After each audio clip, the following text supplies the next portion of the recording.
Everybody, welcome back to my channel. আমি এসে গেছি তোমাদের সঙ্গে আরও একটি ভিডিও শেয়ার করতে। সেটা হলো এটা ভিডিওটার পার্ট 1 তোমরা আগেই দেখেছো, এটা হলো পার্ট 2। আমরা দক্ষিণেশ্বরে গেছিলাম, সেখান থেকে দুপুরবেলা লাঞ্চ এরকম একটা হোটেল বা রেস্টুরেন্টে ঢুকেছিলাম। দুপুরবেলা লাঞ্চটা এখান থেকে সেরে নিয়েছিলাম। লাঞ্চ ভালোই ছিল, মোটামুটি আমরা নিরামিষ লাঞ্চ নিয়েছিলাম। ছিল হলো ভাত, ডাল, আলু পোস্ত, আলু পটলের তরকারি, চাটনি, পাঁপড়। এখান থেকে আমরা সবাই দুপুরবেলা খাওয়া দাওয়া করে নিয়েছিলাম, কিন্তু কুচকুটা একদমই খাচ্ছিল না, খাওয়াতেই পারলো না ওর মা। তারপর থেকে এখান থেকে খাওয়া দাওয়া কমপ্লিট করে আমরা লঞ্চের ফেরিঘাটে এসে হাজির হয়েছি। টিকিট কেটে ফেরিঘাটে রয়েছি, লঞ্চে যাব বলে বেলুড় মঠ। এখান থেকে তোমাদের ওই দিন আগের ভিডিওটা আমার সাথে বেলুড় মঠটা অ্যাড করিনি, কারণ ভিডিওটা অনেক লং হয়ে যাবে, তার জন্য ওটা পার্ট 1 করেছি আর এটা পার্ট 2 করে ছাড়ছি। দেখো লঞ্চে ফেরিঘাটে দাঁড়িয়ে আছি, আর এখানে দেখো ধারের দিকে এত মাছ জলে, গঙ্গা নদীতে একদম মাছ ঘিচি করছে। এগুলো হয়তো পোনা বাচ্চা বা চারা পোনার এরকম হবে হয়তো। প্রচুর মাছ ছিল, দেখো দেখো কত ঝাঁকে ঝাঁকে। তারপরে ওই গেটটা খুলে দিল, যেটা দড়ি দিয়েছিল, কারণ ঘাটে লঞ্চ আসছে বলে। তা আমরা লঞ্চের দিকে যাওয়ার জন্য দেখো ভালোই ভিড় হয়েছিল, কারণ ওই দিন তো রবিবার ছিল, ওই জন্য প্রচুর ভিড় হয়েছিল। আর এই দিকে দেখো গঙ্গার ওপর যে ব্রিজটা, দক্ষিণেশ্বর গেলে দেখা যায় যে ব্রিজটা, এর ওপর দিয়ে গাড়ি ঘোড়া চলছিল। আমরা পাশে ওই যে লঞ্চটা আসছে দেখো, আমরা এই লঞ্চটায় যাব। ওই যে ওটা আসছে দেখো ব্রিজের তলা থেকে, আমরাও হেঁটে হেঁটে এই দিক থেকে যাচ্ছি। দেখো ওতেও ওইখান থেকেও আসছে, দেখো কত লোক, কত ভিড় হয়ে গেছে।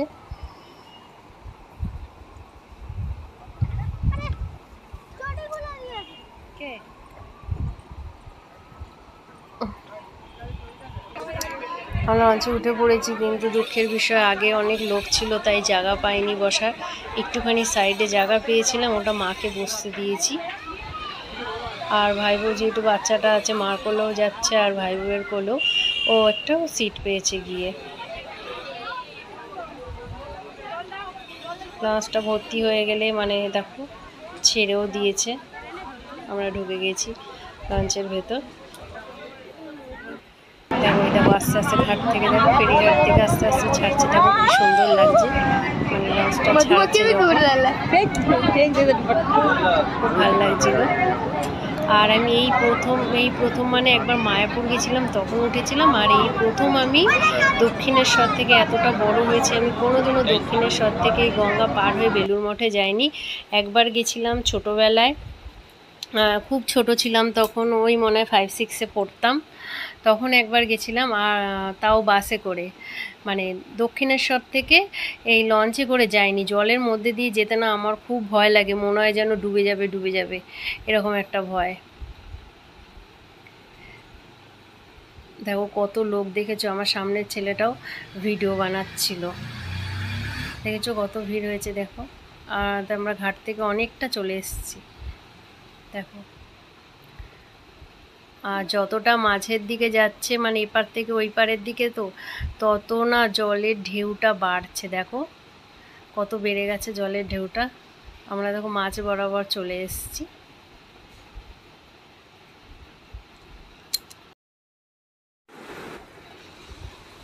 দেখো কি সুন্দর লাগছে না জলের ঢেউটা। আর এখানে বসে যদি জলের মধ্যে পা নাড়াতে পারতাম বা হাত নাড়াতে পারতাম, তাহলে আরও ভালো লাগতো, খুব ভালো লাগতো। কিন্তু বাবা, পা নামানো যাবে না, যদি কুমির পা টেনে নিয়ে চলে যায়। আর যতটা দূরে চলে গেছে না, ওই দক্ষিণেশ্বরের দেখো মন্দিরটা পুরোটা দেখা যাচ্ছে সাইড থেকে, কতটা সুন্দর লাগছে দেখো, কতটা সুন্দর লাগছে ওই যে দক্ষিণেশ্বরের মন্দিরটা, ওই যে দূর থেকে পুরো সিনারি, যত ওই গাছপালা পুরোটা নিয়ে। আর ওইদিকে আমরা চলেও এসেছি কাছাকাছি, এই দেখো এই পারেও চলে এসেছি, আবার এই যে ঘাটে চলে এসছে, এই যে এবার নামবো। আর এই লঞ্চে করে যারা আবার ওই পারে যাবে তারাও চলে এসে দাঁড়িয়ে গেছে, আমরা নেমেও গেছি। নেমে দেখো আবার ফেরিঘাট থেকে এই বেলুড় মঠের দিকে রাস্তায় যাব। আর এই গেটের সামনে যেহেতু 5টার সময়, 5টা না 4টে, হ্যাঁ এরকম 5টার সময় যেহেতু গেট খোলে, তাই সামনে দেখেছো কত ভিড়, সবাই দাঁড়িয়ে আছে। তারপর অবশেষে গেটটা খুললো, তারপরে আস্তে আস্তে সবাই ভেতরে ঢুকে গেছে, প্রবেশ করে গেছে। চারিদিকে সবুজ সবুজ, আর এই বিকাল বিকাল দৃশ্য, মানে অল্প অল্প রোদ্দুর আছে, খুব সুন্দর লাগছিল ওয়েদারটা। আর গঙ্গার পাড়ে তো খুব সুন্দর দারুণ হাওয়া বইছিল। এই দেখো এটা একটা বেলুড় মঠে যে প্রাসাদগুলো করা রয়েছে সেইগুলো। ওই দিকটা চলো না, ওই দিকটা চলো, ছাওয়া পড়ে যাবে। দেখো আকাশটাও কি সুন্দর। আমরা তো ভাবছিলাম বা বৃষ্টি না হয়, বৃষ্টি হয়েছিল দক্ষিণেশ্বরে যখন ছিলাম তখন বৃষ্টি হয়েছিল, এখানে এসে এদিকটা বৃষ্টি হয়নি। আর ভাই বউকে বললাম এই জায়গাটা ফাঁকা আছে, এই দিকটা বসো। এই তো দক্ষিণেশ্বর থেকে এখানে আরো অনেক ভালো। তারপরে ওদের বললাম তোমরা বসো একটু, এখানে গল্প টল্প করো, বাচ্চা কাচ্চা নিয়ে যাবো না। বললাম তাহলে ঠিক আছে তোমরা বসো, আর তাহলে আমি একটু সাইড সিনগুলো তুলে নিয়ে আসি।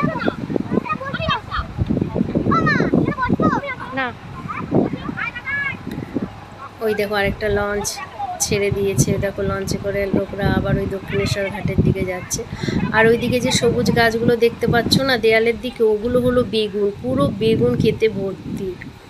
ওইখান থেকে এই যে একটা মঠে মানে সমাধিস্থলে এসছি, এই যেখানে সমাধি দেওয়া হয়েছিল কোনো এক গুরুদেবকে, এখানে নামগুলো আছে তোমাদের সামনে। আমি পুরো ভিডিওটা ভালো করে পুরো নামগুলো দেখো, এই যে কত সালে কত কত লেখা আছে।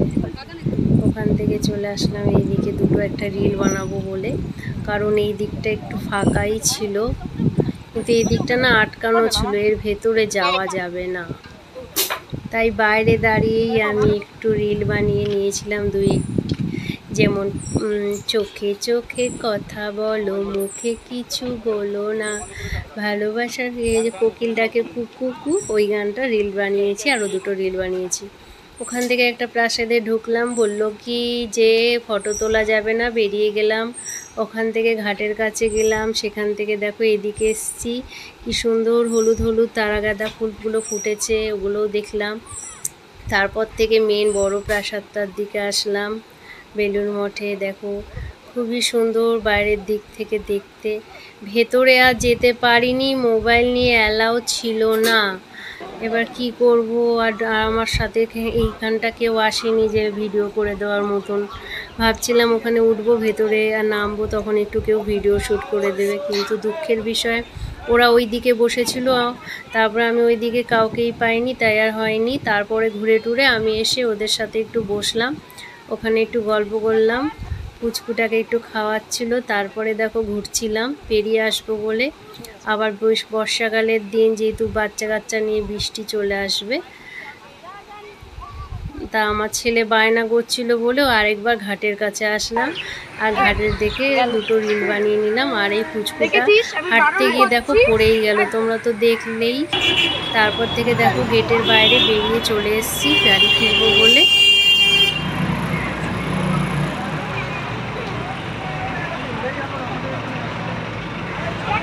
আমার ব্লগটা বা ভিডিওটা এখানে শেষ করলাম।